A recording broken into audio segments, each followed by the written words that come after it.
देख रहे हैं सुदर्शन न्यूज। नमस्कार, सुदर्शन उत्तर प्रदेश देख रहे हैं आप और मैं हूं आपके साथ स्मारिका ठाकरे। बुलेटिन की शुरुआत करेंगे। पहली खबर यूपी के बरेली से है, जहां मोहल्ला दंगाइया क्षेत्र में दो सगे भाइयों के बीच विवाद हो गया। और आपको बताएं, दरअसल एक भाई ने अपने हिस्से की जमीन दरगाह आला हजरत समुदाय के लोगों को अच्छे दामों में बेच दी थी, जिसके कारण वहां के हिंदुओं ने आक्रोश जताते हुए अपने मकानों पर पलायन करने के पोस्टर्स लगा दिए। स्थानीय नागरिकों का कहना है कि दरगैया मोहल्ला टोटल हिंदुओं की गली है, यहाँ किसी भी तरीके से कोई मुसलमान निवास नहीं करता है और अगर ऐसा हुआ तो उनका जीना मुहाल हो जाएगा। तो वहीं इस पूरे मामले की लिखित शिकायत जिला प्रशासन के आला अधिकारियों को कर दी गई है, जिस पर प्रशासन ने कार्रवाई करते हुए गली में कई पुलिसकर्मियों को तैनात कर दिया ताकि कोई भी अप्रिय घटना जो है वो ना घट सके।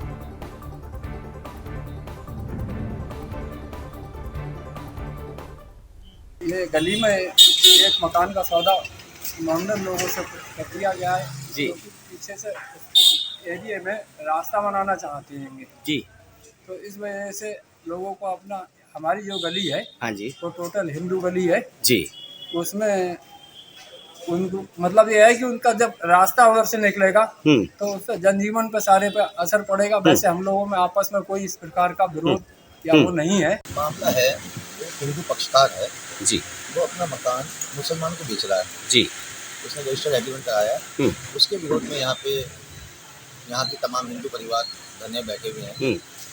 हमारी एक ही मांग है कि वो जो हिंदू पक्षकार है वो अपना मकान किसी हिंदू को बेचे, जिससे यहाँ की जो सांस्कृतिक कार्यक्रम होते हैं वो यथासंभव चलते हैं, उनमें आगे चल के भविष्य में किसी प्रकार का विघ्न न पड़े। ये सर हिंदू बहुल्य इलाका है और इसके ठीक पीछे आला हजरत की दरगाह, तो आला हजरत की दरगाह वाले लोग यहाँ पे मकान इन्होंने परचेज करने के लिए एग्रीमेंट करा, जिसका हम लोग विरोध कर रहे हैं, क्योंकि हमारी संस्कृति और उनकी संस्कृति में काफी डिफरेंस।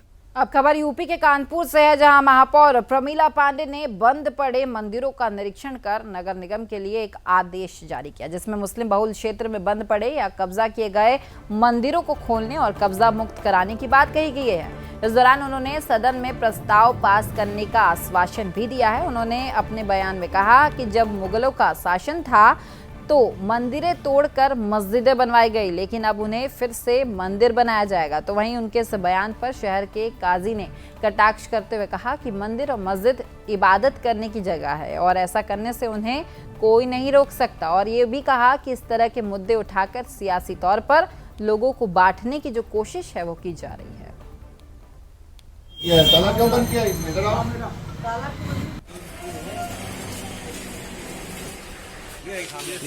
देखिए, हमारी सरकार सबका साथ सबका विकास चाहती है और हमने भी इसी तरीके से 5 साल काम किया, लेकिन जो हमारे मंदिर हैं, जो बेकनगंज, चमनगंज, हर जगह मेरे मंदिर हैं, जो उन मंदिरों को जो स्थिति इन लोगों ने बनाई है, इससे दिल बड़ा दुखी है और मुझे गुस्सा भी बहुत आ रही है। निश्चित तौर पर हम इस पर कुछ करेंगे और अपने मंदिरों को सुरक्षित करेंगे। जब जब मेरे देश में मुगलों ने राज किया, तब तब उनके प्रथम वरीयता पर धर्म परिवर्तन और दूसरी वरीयता पर मेरे मंदिर पर मेरे संस्कृति प्रहार किया और मेरे मंदिरों को तोड़ा।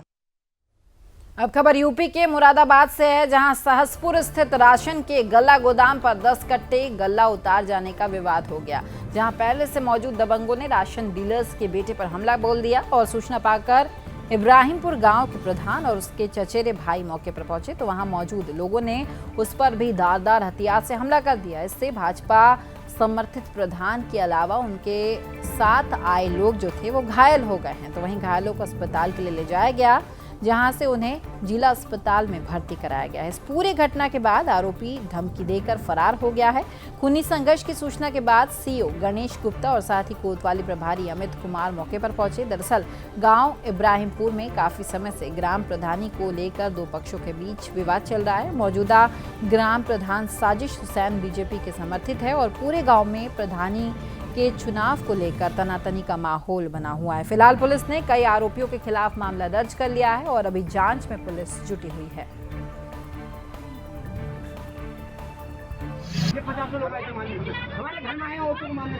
देखिए, आज दिनांक 28/5/22 को शाम के लगभग 6:30 बजे के आसपास सानू और तारिक नाम के दो लोग जो सहसपुर में सरकारी राशन की गोदाम है वहाँ पे सारिक की मदर के नाम से राशन की दुकान है, उसका राशन लेने गए थे। तो वहाँ पे राशन की दुकान पे मौजूद आदिल नाम के व्यक्ति ने राशन लेने में कुछ चीज़ें मना की। इसको लेके आपस में वाद विवाद हुआ, जिसमें झगड़ा काफ़ी बढ़ गया और आदिल ने शानू और तारिक पर हमला कर दिया। मेरा भतीजा गोदाम पे गल्ला उठाने गया था, डीलर राशन उठाने के लिए गया था। वो मेरा भतीजा है, मेरा भाई गया था साथ। वहाँ सपा के कुंडे बैठे हुए हमारे गोदाम पे, वो जबरिया उससे नाज रोक रहे थे, बोले नाज गल्ला रोक के जाएगा 10 कुंटल। वो पूरा बांटता है गांव में, कोई शिकायत नहीं मिल सकती हमारे गांव से अंदर। मैं खुद मौजूदा प्रधान हूँ, ग्राम पंचायत मैं हूँ बेरमपुर का, मोहम्मद बेरमपुर का। तो हमने इतना फ़ोन करा, बोले तुम्हारे चाचा को मार दिया, जल्दी आ जाओ। मैं चौकी जा रहा था काम से ही, तब मैं सीधा पहुंचा, मेरा भाई साथ था बाबू, उन लोग फुल इंतजाम से थे। वहाँ पे हमारे गांव का खुद विधायक का चचा सुलेमान बैठा था, उसके भाई बैठे थे आदिल और शहबाज। आदिल के हाथ में तमंचा था और वो 20-25 लोग हैं जो मार रहे थे, उन पर हथियार थे लोहे के। मेरे सिर में तबल मारा, क्या मारा, उन्होंने पूरा फोन है कि उसका है ये सिर का सब ब्लड जितना निकला। और हम मौजूदा जगह में तो पुलिस वाले भी थे, उनके सामने हम मारा था। तो वहीं अब खबर यूपी के कुशीनगर से है, जहां खड्डा कस्बे के तहसील भवन में काम करने आए एक सिरफिरे ने सिपाही पर बांकी से हमला कर दिया। इस पूरे मामले में सिपाही जो है वो गंभीर रूप से घायल हो गया है और सूचना पर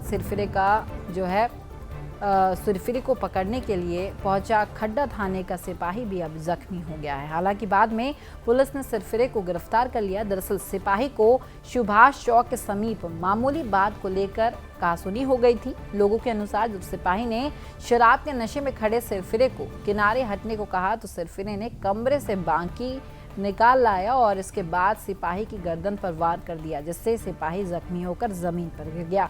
उसे जान से मारने की नीयत से 2 बार उसने उसके गर्दन पर वार भी किया। इसी बीच उधर से गुजर रहे थाना के दूसरे सिपाही जब उसको पकड़ने के लिए आगे बढ़े तो वह उन पर भी हमलावर हो गया। हमले में सिपाही जख्मी हो गया है, लेकिन सिरफिरे को पकड़ लिया गया है। फिलहाल पुलिस ने आरोपी के खिलाफ मुकदमा दर्ज कर लिया है और अभी आगे की कार्रवाई जो है वो पुलिस कर रही है।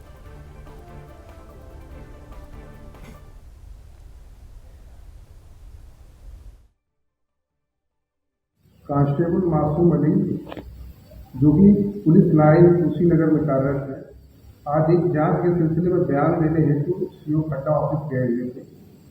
बयान देने के बाद वापस लौटते समय खड्डा बाजार के सुभाष चौक के पास एक व्यक्ति द्वारा अचानक धारदार वस्तु से उन पर प्रहार कर दिया गया। तत्काल घायल कांस्टेबल को चिकित्सा के लिए सीएचसी भेज दिया गया।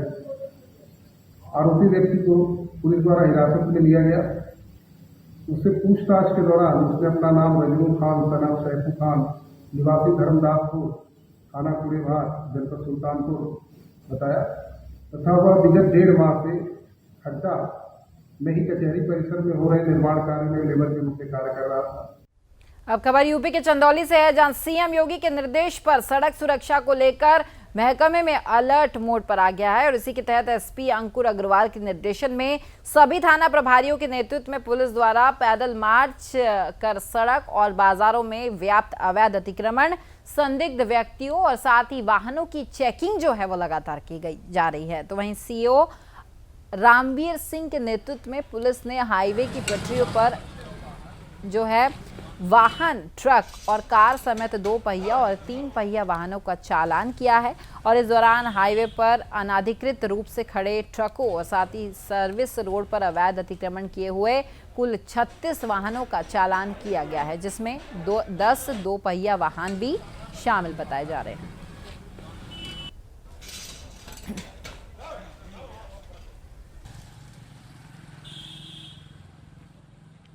थाना चंदौली कस्बा चंदौली में पैदल गश्त के दौरान हमने नेशनल हाईवे पर जो अवैध रूप से बाहर खड़े हुए 4 व्हीलर 2 व्हीलर और हेवी व्हीकल्स सभी के चालान किए हैं। हमने 10 हेवी व्हीकल्स गाड़ियों का चालान किया है और 4 व्हीलर 2 व्हीलर का टोटल 36 चालान किए।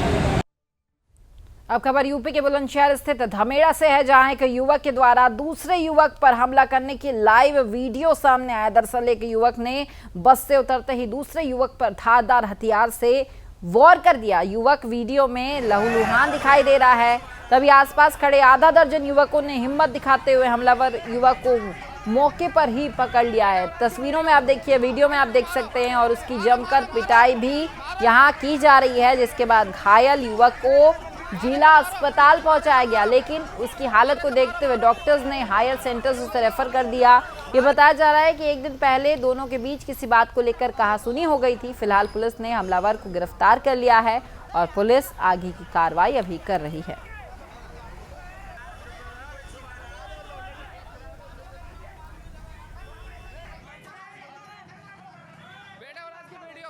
एक दिनेश नामक व्यक्ति था जो अकबरपुर रहना पीएस अगौता कराने वाला था।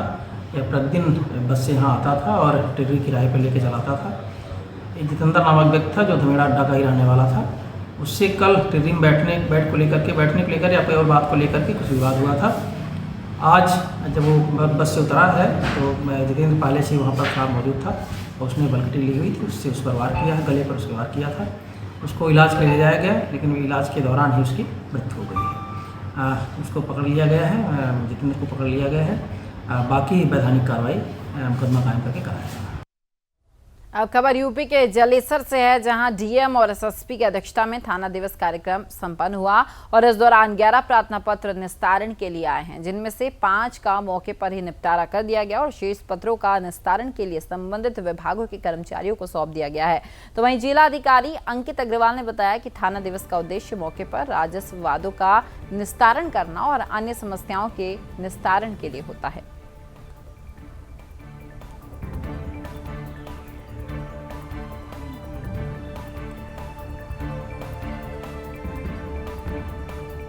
अब खबर यूपी के बरेली से है, जहां स्वास्थ्य विभाग में कार्यरत आशा वर्कर्स सरकार के मंसूबों पर पानी फेरते हुए नजर आ रही है। दरअसल आशा वर्कर्स एक गर्भवती महिला का रूटीन टेस्ट कराने के लिए सामुदायिक स्वास्थ्य केंद्र लेकर पहुंची और अस्पताल के स्टाफ को पैसा देने के नाम पर 5,000 रुपए की रिश्वत मांगने लगी। यह देख वहां खड़ी महिलाओं ने हंगामा शुरू कर दिया।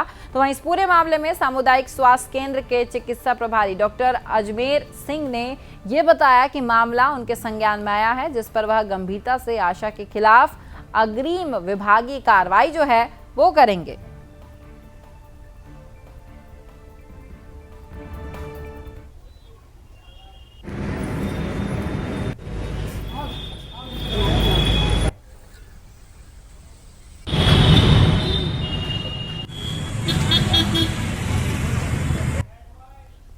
तो फिलहाल इस बुलेटिन में इतना ही। देखते रहिए सुदर्शन न्यूज।